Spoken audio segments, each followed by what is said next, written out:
ओम श्री परमात्मने नमः। श्रीमद्भगवद्गीता अथ द्वादशोऽध्यायः।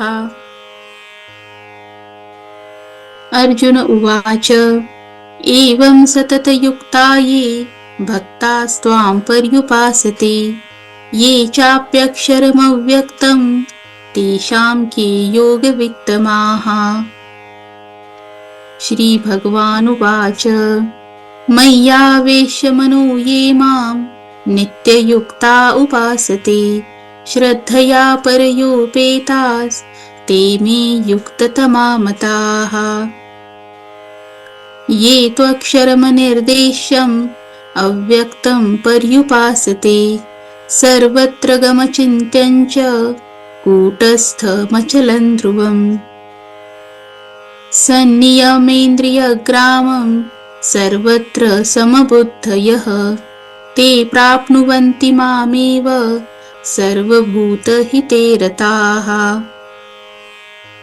क्लेशोऽधिकतरस्तेषाम् अव्यक्तासक्तचेतसाम् अव्यक्ता हि गतिर्दुःखं देहवद्भिरवाप्यते। ये तु सर्वाणि कर्माणि मयि सन्न्यस्य मत्पराः अनन्येनैव योगेन मां ध्यायन्त उपासते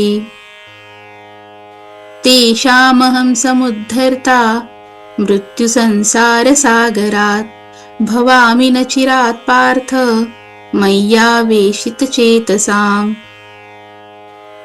मय्येव मन आधत्स्व मयि बुद्धिं निवेशय निवसिष्यसि मय्येव अत ऊर्ध्वं न संशयः।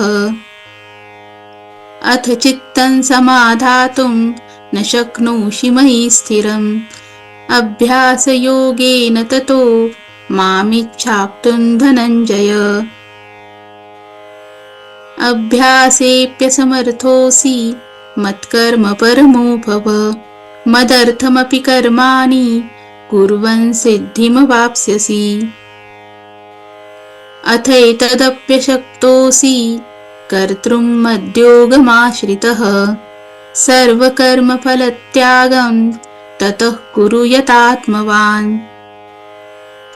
श्रेयो हि ज्ञानमभ्यासात् ज्ञानात् ध्यानं विशिष्यते ध्यानात् कर्मफलत्यागस्त्यागात् शान्तिरनन्तरम्। अद्वेष्टा सर्वभूतानां मैत्रः करुण एव च निर्ममो निरहङ्कार समदुःखसुखक्षमी सन्तुष्टः सततं योगी यतात्मा दृढनिश्चयः मय्यार्पितमनो बुद्धिर्यो मद्भक्तः स मे प्रियः। यस्मान्नो द्विजते लोको लोकान्नो द्विजते च यः हर्षामर्षभयोद्वेगैर्मुक्तो यः स च मे प्रियः। अनपेक्षशुचिर्दक्ष उदासीनो गतव्यथः सर्वारम्भपरित्यागी यो मद्भक्तः स मे प्रियः। यो न हृष्यति न द्वेष्टि न शोचति न काङ्क्षति शुभाशुभपरित्यागी भक्तिमान्यः स मे प्रियः। समशत्रौ च मित्रे च तथा मानापमानयोः शीतोष्णसुखदुःखेषु समः सङ्गविवर्जितः।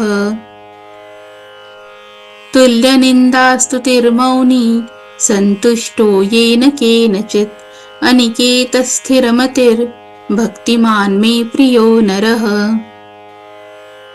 ये तु धर्म्यामृतमिदं यथोक्तं पर्युपासते श्रद्धाना मत्परमा भक्तास्तेतीव मे प्रियाः।